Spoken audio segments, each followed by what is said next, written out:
எல்லோரும் தமிழ் பெயர் சூட்ட வேண்டும் என்று நான் முடிவெடுத்த போது, நம்முடைய குடும்பத்தில் யாருக்கு தமிழ் அல்லாத பிற மொழி கலந்த பெயர்கள் இருக்கின்றன என்று ஆய்ந்து இந்து அடையாளமுள்ள பெயர்கள் இருக்கின்றன என்பதை தேடி அந்த பெயர்களை முதலில் மாற்றி தமிழ் பெயராக நான் அறிவித்து விட்டுத்தான் புல்லாரெட்டி அவென்யூவில் கட்சியின் பிற தோழர்களின் தமிழ் பெயர்களை நான் அறிவித்தேன்.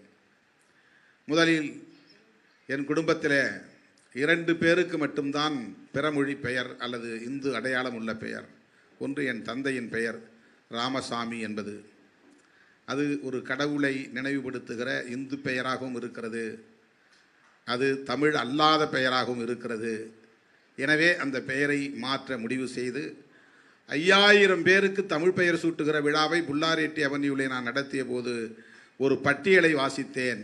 அந்த பட்டியலில் முதல் பெயர் என் தந்தை பெயர் ராமசாமி என்பதை மாற்றி தொல்காப்பியன் என்று அறிவித்தேன்.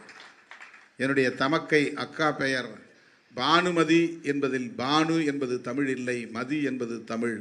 எனவே பானுமதி என்பதை வான்மதி என்று மாற்றி அறிவித்தேன். எனது பெயர் தமிழ் பெயர் திருமாவளவன், தம்பிகளின் பெயர் செங்குட்டுவன், பாரிவள்ளல் தமிழ் பெயர்கள். ஆகவே அவர்களின் பெயர்களை நான் மாற்றவில்லை. அம்மா 2 பேர், ஒருவர் பெயர் பெரியம்மாள், இன்னொருவர் பெயர் செல்லம்மாள், 2ம் தமிழ் பெயர்கள். எனவே அந்த பெயர்களை மாற்றவில்லை. ஆகவே நாம் முதலில் ஒரு நிலைப்பாட்டை எடுக்கிற போது அதை கடைபிடிக்க வேண்டும் என்ற உந்துதல் எனக்கு உண்டு.